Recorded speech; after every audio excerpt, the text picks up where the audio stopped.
আওয়ামী লীগের কার্যালয় ঘর ছবি মূর্তিতে ভর্তি হয়ে আছে। দরজা দাঁড়িয়ে বললাম, আসসালামু আলাইকুম। কি ব্যাপার ভাইজান, আপনি এভাবে বসে আছেন যে এখানে? আমাকে বলছে, আরে আপনি তো মুহাদ্দিস মানুষ, ছোট ভাই আব্দুর রাজ্জাক সাহেব, আসেন আসেন বসেন। জি না, আমি এখানে বসতে পারি না, আমি চলে গেলাম।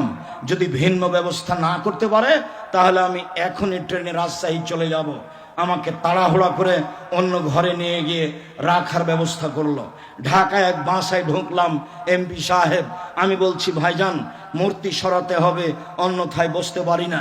আমাকে বলছে, আমি সবচেয়ে খাঁটি আহলে হাদিস। বললাম, এ অবাক কথা, পাশে এত বড় মূর্তি, তারপরে আপনি খাঁটি আহলে হাদিস, এটা হয় কি করে? আমি আপনাকে কষ্ট দিতে আসিনি, আমি গেলাম। যদি আপনার সম্ভব হয় তাহলে মূর্তি সরাতে হবে, বসতে পারি, অন্যথা আমি গেলাম। আসসালামু আলাইকুম। বসেন বসেন বসেন, সরানোর ব্যবস্থা করছি। সরিয়ে দিল, বসা হলো। সেখানে এক চেয়ারম্যান তার অফিসে নিয়ে গেল অনেক মূর্তি। চেয়ারম্যান সাহেবকে বললাম, দুঃখিত ভাইজান, আমি আপনার দাওয়াত খেতে পারছি না, আমি চলে গেলাম। বললেন, আব্দুর রাজ্জাক সাহেব, যেদিন বাড়ি ছবি মূর্তি থেকে খালি মুক্ত করতে পারবো সেদিন দাওয়াত দিব। পরের দিন বাড়িতে যা ছবি মূর্তি ছিল সব ভেঙে দেওয়া হলো, চৌচির করা হলো, ফেলে দেওয়া হলো। পরে একদিন দাওয়াত দিয়ে নিয়ে গেলেন, বললেন, এ দেখেন ঘর একবারে ছবি মূর্তি মুক্ত।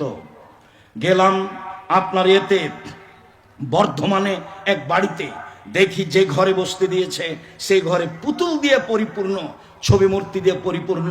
দরজা দাঁড়িয়ে বলছি, আপনি উচ্চ শিক্ষিত মানুষ, একাধিক দিন আপনি আমার সাথে কথা বলেছেন।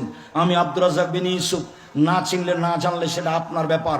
যে ঘরে ছবি মূর্তি থাকে সেই ঘরে আমি বসি না। বলেন কি আব্দুর রাজ্জাক সাহেব, 1 মিনিটের মধ্যে সারা বাড়ির ছবি মূর্তি খালি করে দিব এবং তা আগুন দিয়ে জ্বালিয়ে দিব।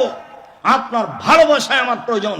আমার চোখের সামনে যত ছিল পুতুল ছবি মূর্তি সবকে ভেঙে চৌচির করে দিল এবং যাকে আগুন দিয়ে জ্বালিয়ে দেওয়া সম্ভব তা আমার চোখের সামনে জ্বালিয়ে দিল।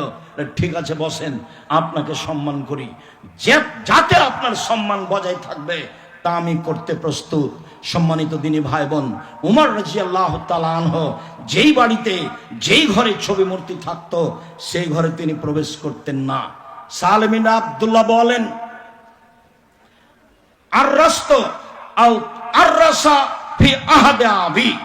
আমার পিতার বর্তমানে আমার বিবাহের ব্যবস্থা করা হয়েছিল, অলিমার ব্যবস্থা করা হয়েছিল।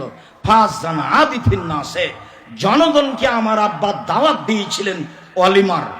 ওয়াকানা আবু আইয়ুব আনসারী ফিমান আযানা, আবু আইয়ুব আনসারী বিশিষ্ট সাহাবী ছিলেন তাদের মধ্যে যাদেরকে আমার আব্বা দাওয়াত দিয়েছিলেন।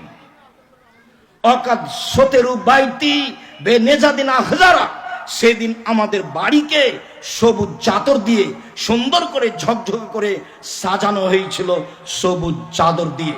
ফাঁকবালা আবু